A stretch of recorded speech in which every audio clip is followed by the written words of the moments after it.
You don't lose confidence suddenly. No moment announces it. No warning appears. It fades quietly, one hesitation at a time, one broken promise to yourself, one moment where you knew what you should do and didn't. Over time, something changes. You still speak, you still work, you still move through life, but your presence weakens, not visibly, internally, and people feel it before you do. Because confidence is not built by words. It is built by control. And when control slips, authority follows. Tonight, we are not talking about confidence the way the world explains it. Not posture, not mindset, not positive thinking. We are talking about the invisible structure beneath confidence. The structure that, once damaged, causes respect to disappear, even when nothing obvious is wrong. Listen carefully, because losing control does not make you loud. It makes you invisible. Confidence does not begin in the outside world. It begins in a private place, the place where promises are made to yourself. I'll do it tomorrow. I'll stop this. I'll focus. Each time you delay, nothing seems to happen. Life continues, but the mind records everything. Every broken intention is logged. Not emotionally, neurologically. The brain learns a pattern. Intent does not lead to action. And once that pattern forms, something collapses. Self-trust. Without self-trust, confidence becomes performance. You may appear confident, but you no longer feel grounded, and performance is exhausting. Real confidence is quiet.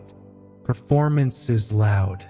Authority does not come from dominance. It comes from internal alignment.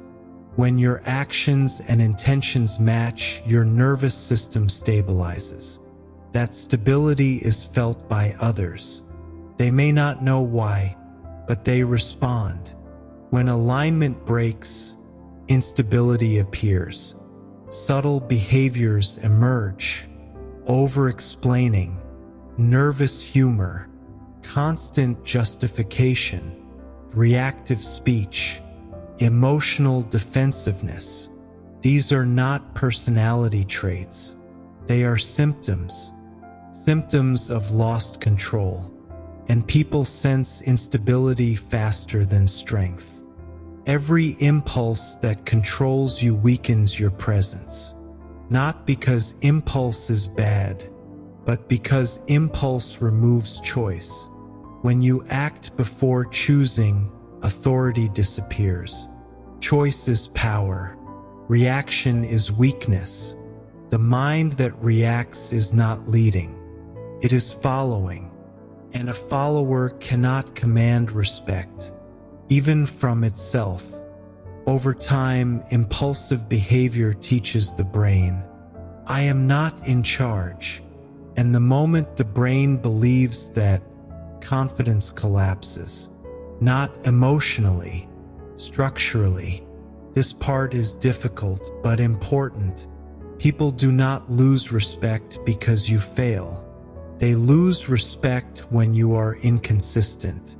Inconsistency signals unreliability, and the human nervous system avoids instability.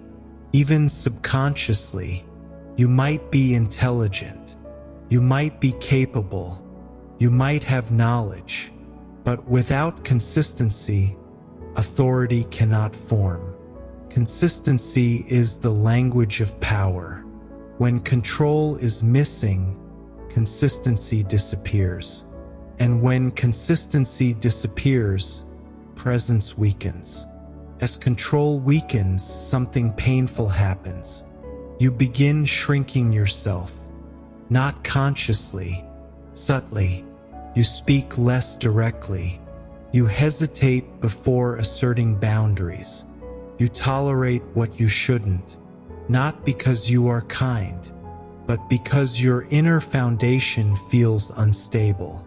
Authority requires internal certainty, and certainty cannot exist without control. So the mind avoids confrontation. Avoidance feels safe, but it teaches the brain submission, and submission erodes confidence faster than failure ever could. Loss of control creates a loop. Impulse regret, regret self-doubt, self-doubt hesitation, a hesitation loss of respect, loss of respect more insecurity, and the cycle deepens. At this stage, people often try to act confident. They fake tone, they change posture, they memorize assertive lines. But authority cannot be acted. It must be felt. And it is only felt when the mind believes, I can trust myself. Without that belief, confidence remains fragile. Perhaps the most painful part is this. You feel unseen, not ignored, unseen. You talk, but your words don't land. You assert, but it feels hollow. You try to lead, but others don't follow. This hurts deeply because humans are wired to respond to grounded presence. And presence disappears when inner control disappears. Not because you are weak, but because your nervous system is no longer anchored. When control weakens, it does not vanish from your life. It shifts. Instead of being held internally, it moves outward. Other people begin influencing your emotions. Situations begin dictating your reactions. Mood becomes dependent on response. This is the quiet loss of sovereignty. You are still functioning, but no longer centered. And authority cannot exist without a center. A person without a center is reactive. A reactive person is predictable, and predictability invites disregard. Authority requires emotional restraint, not suppression, restraint. When emotions leak freely, they expose instability. Anger that erupts quickly, defensiveness that appears instantly, validation seeking masked as explanation. These are not flaws of character. They are signs of lost regulation. The nervous system is no longer buffering emotion. Instead of processing internally, it spills outward. And when emotion spills, power drains.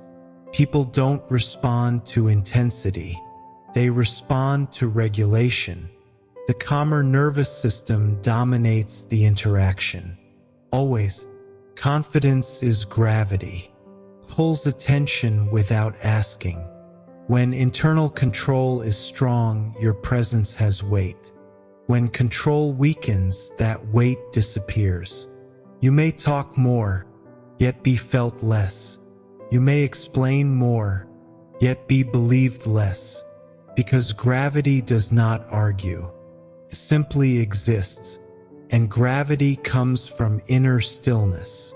Stillness disappears when the mind is chaotic. At a certain point, something painful happens.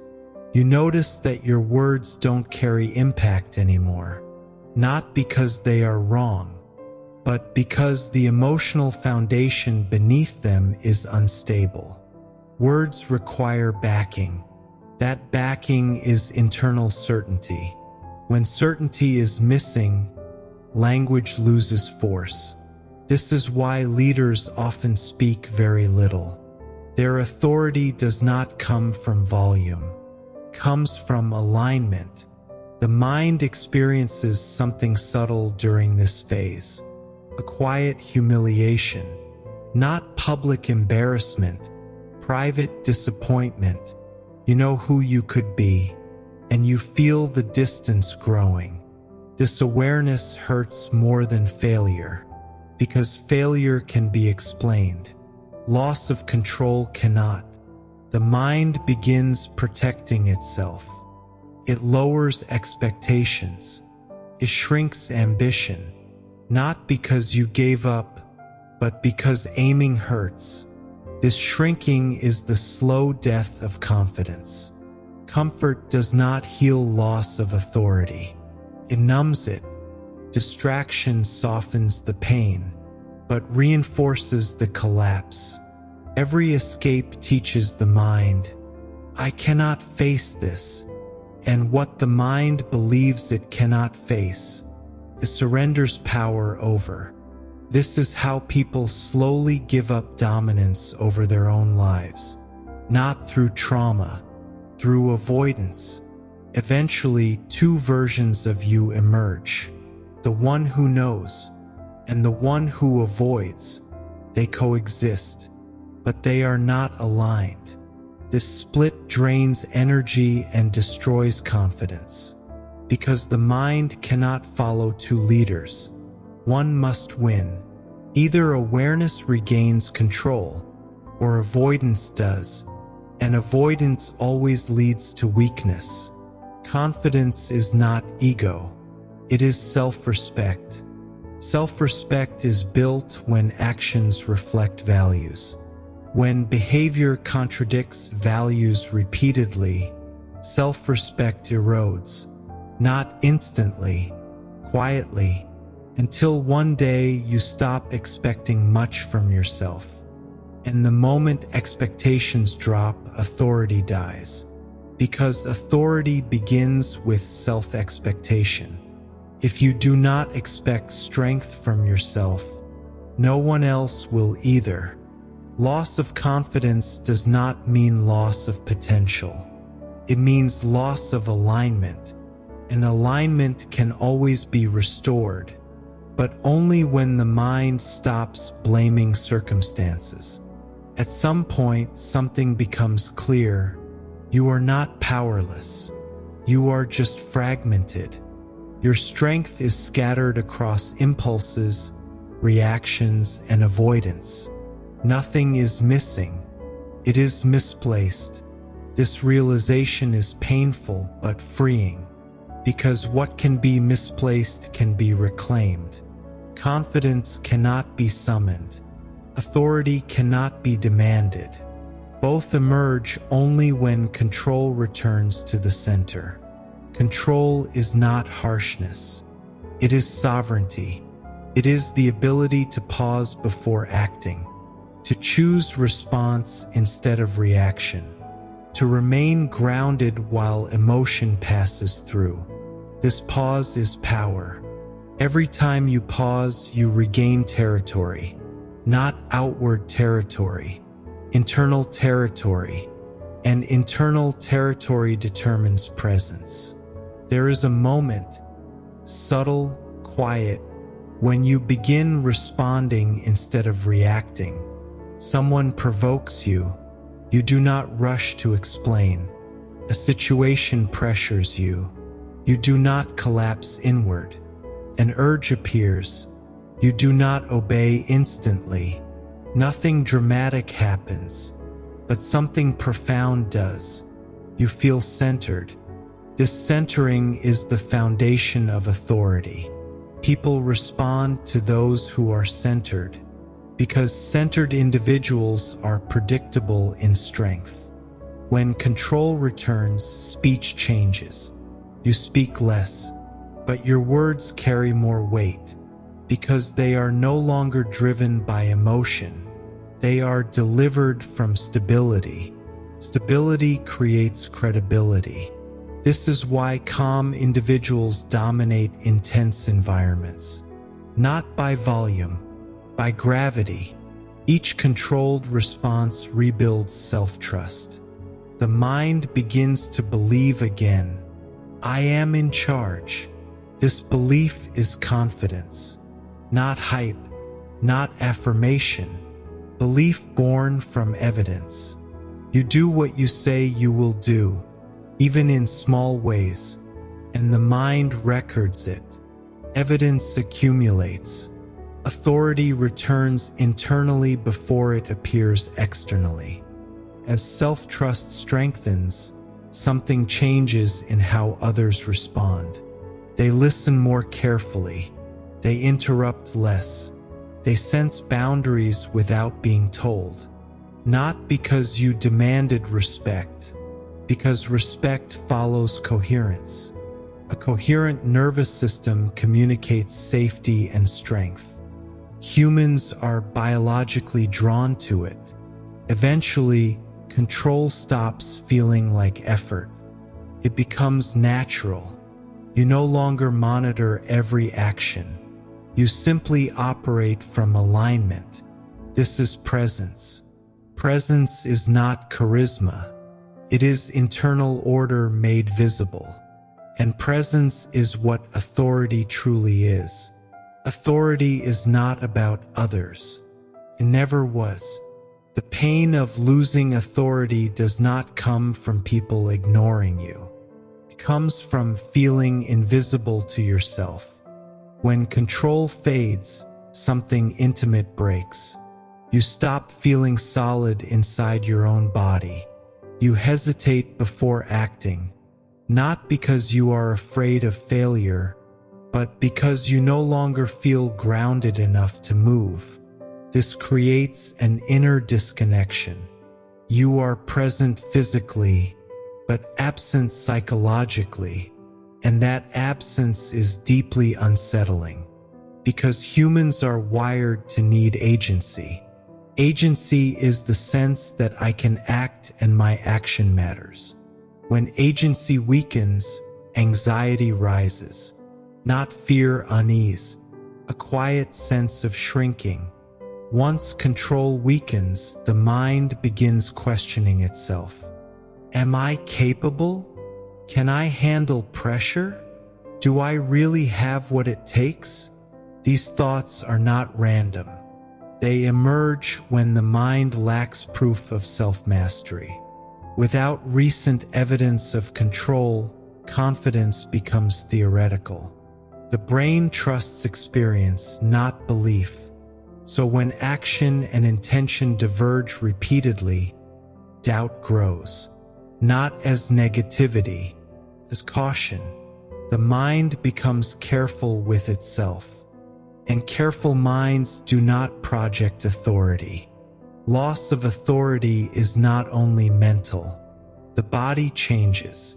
Posture subtly shifts. Breathing becomes shallow. Movement loses certainty. This is not weakness. It is the nervous system expressing insecurity. When internal control collapses, the body mirrors it. Because the body listens to the brain, and the brain no longer feels safe leading. When authority weakens, others unconsciously test boundaries. Not maliciously, biologically. Humans sense instability the way animals do. They probe gently, a small interruption, a casual disregard, a subtle challenge. If no correction comes, the signal is confirmed. Not dominance, absence. This is how respect erodes. Quietly, at some point, awareness becomes unavoidable. You realize you are capable of more. You can feel it, but something inside is disconnected. This gap hurts more than failure ever could. Because failure is external. This is internal distance. The distance between who you are and who you know you could be. This distance is the true source of suffering. Not others, not circumstances, the gap itself. And here is the truth many never hear. That gap is not permanent. It exists only because control left the center. Bring control back even slightly and the gap narrows. Confidence does not require total mastery. It requires direction. The mind does not need perfection. It needs leadership. Once leadership returns internally, authority follows naturally. Right now, at this exact psychological moment, you are standing at a threshold. Behind you, reaction, impulse, fragmentation. Ahead of you, restraint, alignment, strength. The mind cannot walk both directions. A choice is forming, not dramatic, not loud, but real. And this is where the negative arc must end, because everything beyond this point is no longer collapse. It is reconstruction. Loss of control does not announce itself. It enters quietly, through hesitation, through avoidance, through moments where you knew what was right and looked away. Over time, something important weakened.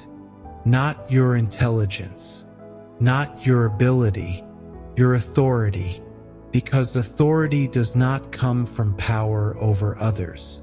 It comes from power over yourself. When that power slips, confidence fades. When confidence fades, presence weakens. And when presence weakens, the world responds differently, not cruelly, naturally. This is not punishment. It is alignment revealing itself.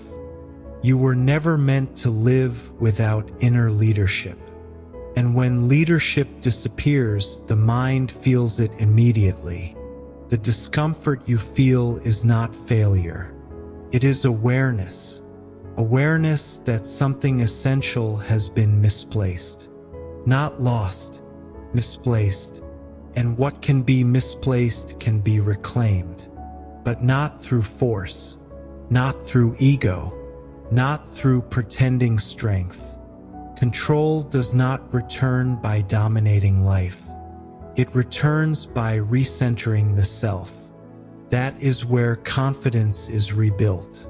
That is where authority is restored. Quietly, from the inside outward.